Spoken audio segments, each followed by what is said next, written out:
بسم اللہ الرحمن الرحیم۔ جب ہم پچھلے سبق میں یہ سمجھ چکے کہ زبر اور زیر اور پیش یہ کس چیز کی آواز دیتے ہیں، اور زبر کے لگنے سے اور زیر کے لگنے سے اور پیش کے لگنے سے حرف کی آواز کیا بن جاتی ہے، تو اب ہم اس سبق کو پڑھیں گے اس طرح سے کہ اس میں زبر بھی آیا ہوا ہے، زیر بھی آیا ہوا ہے اور اس میں پیش بھی آئے ہوئے ہیں۔ جس طرح سے یہ ہے، اس پر پیش ہے، جیم کے نیچے زیر ہے، دال پر زبر آیا ہوا ہے، تو کسی حرف پر زبر ہے، کسی حرف پر زیر ہے اور کسی حرف پر پیش ہے۔ انہوں نے جس طریقے سے پہلے الف کو بالترتیب لکھا تھا اور اس کے بعد دوسری جو تختی آئی تھی اس کو انہوں نے بغیر ترتیب کے لکھا تھا تاکہ پہچان ہو جائے،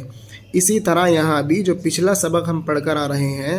اس کی ہمیں پہچان ہوئی یا نہ ہوئی، اس سبق میں ہمیں یہی بتانا چاہ رہے ہیں اور یہی سمجھانا چاہ رہے ہیں۔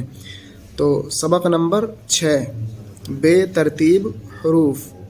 ہم نے بتلایا کہ اگر الف کے اوپر زبر، زیر یا پیش یا سکون آ جاتا ہے تو پھر وہ الف نہیں بلکہ حمزہ بن جاتا ہے، تو یہ حمزہ ہے، اور اس کے اوپر پیش آیا ہوا ہے تو پیش لگنے کی وجہ سے یہ او کی آواز دے گا، تو حمزہ پیش او، جیم زیر جی، با پیش بو، ضاد پیش زو، حا پیش حو، ذال زیر ذی،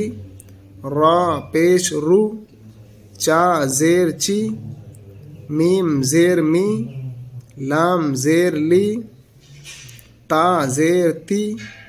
دال زیر دی، فا زبر ثا، چونکہ زبر آواز دیتا ہے آ کی تو ثا زبر ثا، ٹا زیر ٹی، زیر آواز دیتا ہے ای کی تو ٹا زیر ٹی، خا زبر خا، زا زیر زی، سین پیش سو، صاد پیش سو، یا زبر یا، شین زیر شی، طا زبر طا، عین پیش عو، ضا زیر زی، غین پیش غو، قاف زبر قا، فا زیر فی، جا زیر جی، جا زیر جی، کاف پیش کو، نون زیر نی، ہا پیش ہو، حمزہ زبر آ، دال زبر دا، ڈے زیر ڈی، ڈال پیش ڈو، پا پیش پو۔ یہ ہم نے آپ کو ہجو کر کے بتایا ہے اور پڑھ کے دکھایا ہے، اب ہم اس کو رواں پڑھ کے دکھاتے ہیں۔ او، جی، بو، زو، حو، وی، رو، چی، می، لی، تی، دی، ثا، ٹی، خا، زی، سو،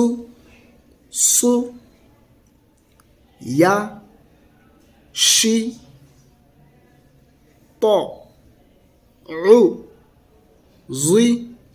غو، قا، فی، جی، کو،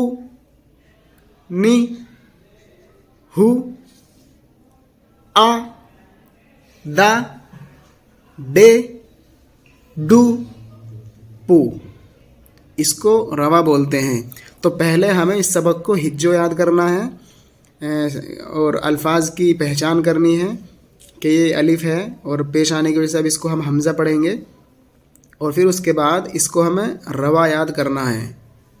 تو امید ہے انشاءاللہ آپ اس کو روا یاد کریں گے تاکہ اگلا سبق، آنے والا سبق ہمارے لیے آسان ہو جائے۔ تو اب تک ہمارے 6 سبق ہوئے ہیں، ان 6 سبق میں انہوں نے آپ کو مفرد اعتبار سے پڑھایا ہے۔ مفرد کہتے ہیں اکیلے لفظ کو، تنہا لفظ کو، اکیلے لفظ کو۔